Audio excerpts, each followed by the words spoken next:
जय माँ इंद्राक्षी। इंद्राक्षी धाम में दर्शकों आप सभी का हम हार्दिक स्वागत करते हैं।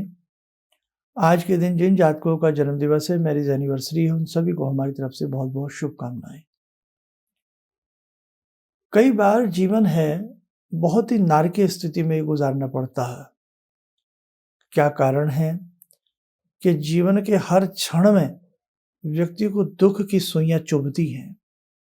मानो व्यक्ति के जीवन से सुख चला गया, बात बात पर उस व्यक्ति को जीवन में ऐसा लगता है कि हम जिंदगी जी नहीं रहे हैं, हम मर मर के जिंदगी जी रहे हैं।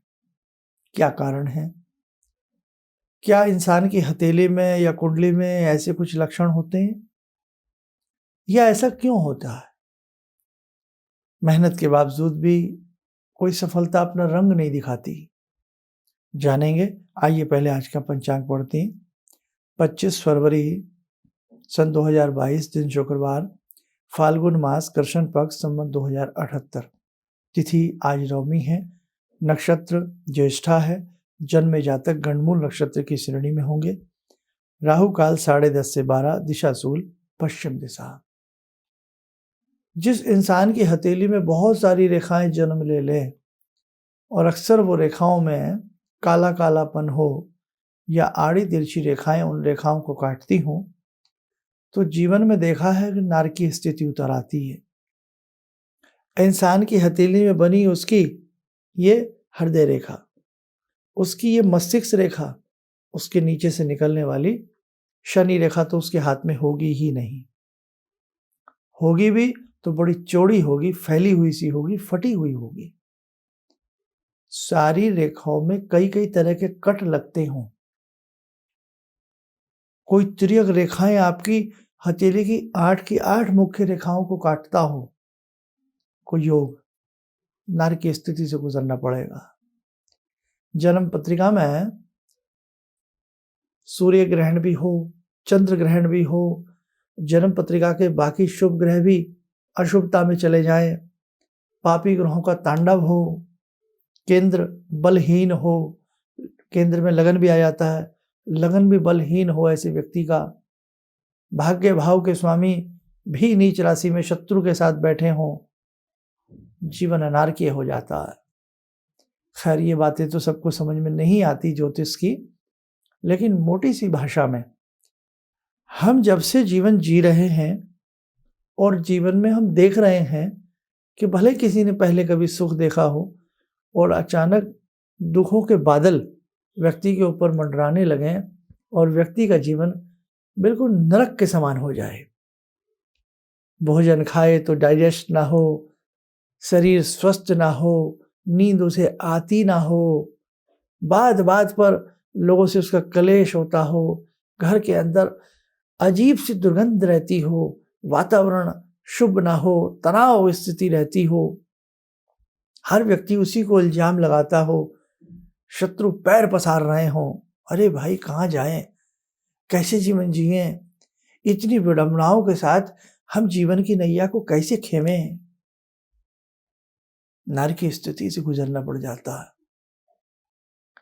जैसे स्वर्ग नरक में आपने देखे ना, करनी भरनी में, कि जब व्यक्ति को नरक की प्राप्ति होती है तो ऐसा पुराणों में उल्लेख है, संत ऋषियों की वाणी कहती है कि ऊपर इस प्रकार का संयोजन है कि व्यक्ति को शरीर उसका मरता नहीं है, ये शरीर तो नश्वर है, ये तो नीचे रह जाता है, इसको तो अग्नि के हवाले करके नष्ट कर दिया जाता है।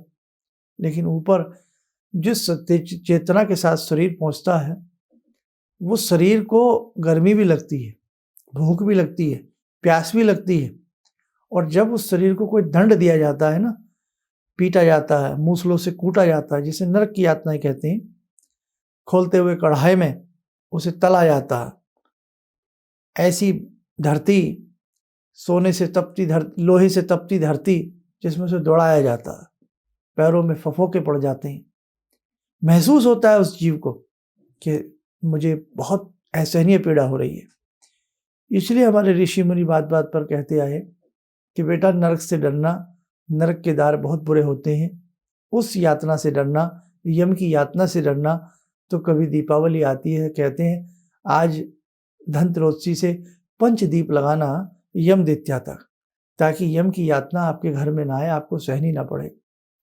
बेटा अपने कर्मों पर विश्वास रखना, आपने अच्छे कर्म करना, बहुत सारी बातें हमारे घर के बुजुर्ग बड़े हमें समझाते आते हैं। लेकिन कई बार हमने जन्म से ये महसूस किया होता है कि बड़ी कड़वी सांसें हम ले रहे हैं, घुट-घुट कर के जीवन हम जी रहे हैं और हमारे आँसुओं का भी मोल नहीं और हमारी बातों का भी मोल नहीं। ग्रह बहुत विवश हैं आपके। ऐसी स्थिति में हमें क्या करना चाहिए? देखो, मानो तो सब कुछ है, न मानो तो कुछ नहीं है ना? ऐसी स्थिति में मैं वही कहूँगा कि आप एक बार किसी मर्मज्ञ से गायत्री मंत्र की दीक्षा ले लें और आप गायत्री मंत्र को अच्छे से करें। कई-कई जन्मों के पापों को, संतापों को जला कर के नष्ट कर देती है, ये ब्रह्म विद्या है, ये गायत्री विद्या है। जब सारे रास्ते बंद हो जाएँ आपके, आप करके देखो। अब हम करते क्या है कि आज हमने 1 माला की, 2 माला की, दुखों के पहाड़ टूटे, भगवान को नाप-शनाप कहने लगे और जो पूजा थोड़ी बहुत किसी ने धक्का मार-मूर के हमसे कराई, हम उसको भी छोड़ बैठे। ऐसा हुआ क्यों? क्योंकि हमारे नसीब में सुख नहीं है, चैन नहीं है। हम अच्छा काम करेंगे तो जो कुटिल ग्रह हैं, पापी ग्रह हैं, वो हमें करने नहीं देंगे। इसलिए ध्यान रखना, हम इंसान हैं, हमारे पास सोचने की शक्ति है। बस उस शक्ति को विकसित करके सोचना, नहीं मुझे ये कर्म करना है, मुझे करना है, मुझे करना है। आप करेंगे तो आप अनेकों प्रकार की विपदाओं से बाहर आ जाएंगे। आप देख लेना, आपकी हथेली में जो आड़ी तिरछी रेखाएं थी, बहुत सारा जाल बना हुआ था, वो धीरे-धीरे ठीक होने लग जाएगा। क्योंकि जो हम साधना करते हैं, साधना का फल हमारी हथेली में अंकुरित होने लगता है। हमारी हाथ की रेखाएं सुंदर होने लगती हैं। हमारे हाथ में बहुत सारी रेखाएं जो बन जाती हैं, वो मिटने लग जाती हैं। ये तो आप देख ही सकते हो ना, आप भले ही कुंडली ना पढ़ना जानते हो। इसलिए गायत्री जो है कामधेनु है। आप ज़रूर इनकी अनुसरण लें और मैं एक राय और दूँगा, एक बार आप हरिद्वार जाएँ शांति कुंज में, वहाँ जाकर के आप गायत्री का अनुष्ठान करें। किसी तरह का पैसा नहीं लगता। 9 दिन के सत्र होते हैं, 1 महीने का भी सत्र होता है, लेकिन आप 9 दिवसीय भी सत्र एक बार करें या आस-पास कहीं रूम ले लें, रहें और गायत्री में वहाँ बैठ कर के आप गायत्री साधना करें। वहाँ नहीं जा सकते तो आप जहाँ भी रहते हैं, कोई मंदिर चुन लें, उस मंदिर में प्रातःकाल 2-3 घंटे आप गायत्री मंत्र करें। हम बस इतना ही कहना चाहते हैं, यदि आपको सारे रास्ते बंद मालूम पड़ें, तब आप भगवती गायत्री की शरण में ज़रूर जाएँ और चमत्कार देखें। बस श्रद्धा आपके अंदर होनी चाहिए और एक विश्वास आपके अंदर होना चाहिए, विजय श्री आपका कदम चूमेगी। आइए मेरे साथ कुछ समय हो चला आज की ध्यान माला का, भगवती से जुड़ते हैं और ध्यान करें, हे भगवती, हे जगजननी, हम सबका आप कल्याण करें। ॐ सिन्दूरारुणविग्रहां त्रिनयनां माणिक्यमूलस्फुरात् स्तारानायकशेखरं स्मितमुखी भापेन वक्षोरुवां पाणिभ्यामलपूर्णरत्नचषकां रत्नोत्परां बिभ्रति सौम्यां रत्नघटस्थरक्तचरणां ध्यायेत्परां अम्बिकां खड्गं चक्रगदेषु चापपरिगान् शूलम्बुशुण्डिं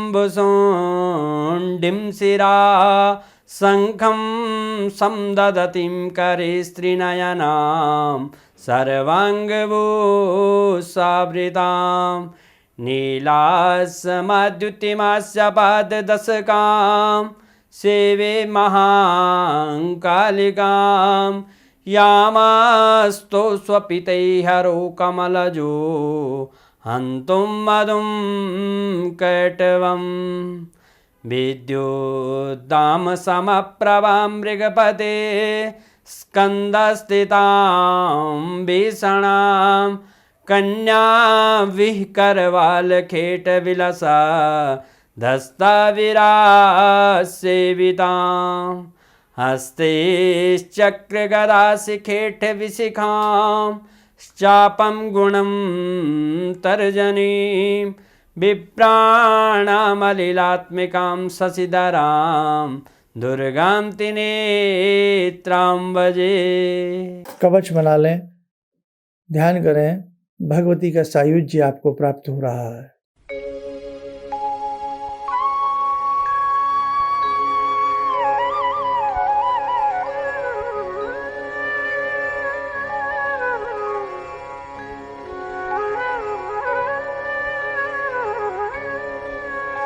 ओम बोलते हुए नेत्र खोलें, सामान्य हो जाए। देखो साधकों, जिन जिन की जन्म पत्रिकाएं हैं, रुद्राक्ष हैं, वो हम सबको बहुत शीघ्र समय पर भेजने का प्रयास करते हैं। हाँ, थोड़ा जो लोग कॉल अपॉइंटमेंट लेते हैं टेलीफोनिक, तो उनके लिए थोड़ा समय लंबा जरूर चला जाता है, 1.5-2 महीने का। लेकिन क्या करें, पूरे देश से, विश्व से, दूर दूर से आप बहुत लोग जुड़े हुए हैं, इसलिए थोड़ा सा समय और ये जो ड्यूरेशन आपको दिया जाता है 1-1.5 महीने का, उसके लिए हम चाहेंगे कि आप हमारे साथ बने रहें। और आने वाले समय में हम प्रयास करेंगे कि ड्यूरेशन को थोड़ा सा घटाया जा सके, ताकि जो हमसे बात करना चाहते हैं जल्दी किसी भी प्रकार से उनसे हमारी बात हो सके। आप स्वस्थ रहें, सुखी रहें। इन्हीं शुभकामनाओं के साथ हम अपनी वाणी को विराम देते हैं। जय जय अम्बे। मुझे ये अंदर से विश्वास हो रहा था कि जो चीज़ 2-3 मैं ढूंढ रही हूँ, क्योंकि थोड़ी बहुत मैं भी भगवान में आस्था रखती हूँ, तो मैं ये सोची थी कि मुझे वो चीज़ें मिल जाएंगी। और रियली मुझे आज यहाँ बैठ के ऐसा लगा, जो आपने 2-3 चीज़ें करने के लिए बताई हैं, कि शायद मेरी समस्याओं का हल शुरू हो गया आज से। किसी भी समस्या के समाधान के लिए मिले प्रसिद्ध हस्तरेखा एवं वास्तु विशेषज्ञ प्रोफेसर धर्मेंद्र शर्मा जी से। नोट: शिविर में भाग लेने हेतु एवं व्यक्तिगत रूप से मिलने के लिए कॉल करने का समय सुबह 10 बजे से शाम 6 बजे तक। हमारे विभिन्न ज्ञानवर्धक कार्यक्रम देखने के लिए आप हमें अभी सब्सक्राइब करें, बेल आइकन को प्रेस करें, ताकि आप देख सकें हमारा कार्यक्रम सबसे पहले। और अधिक जानकारी के लिए फेसबुक पेज को लाइक करना न भूलें।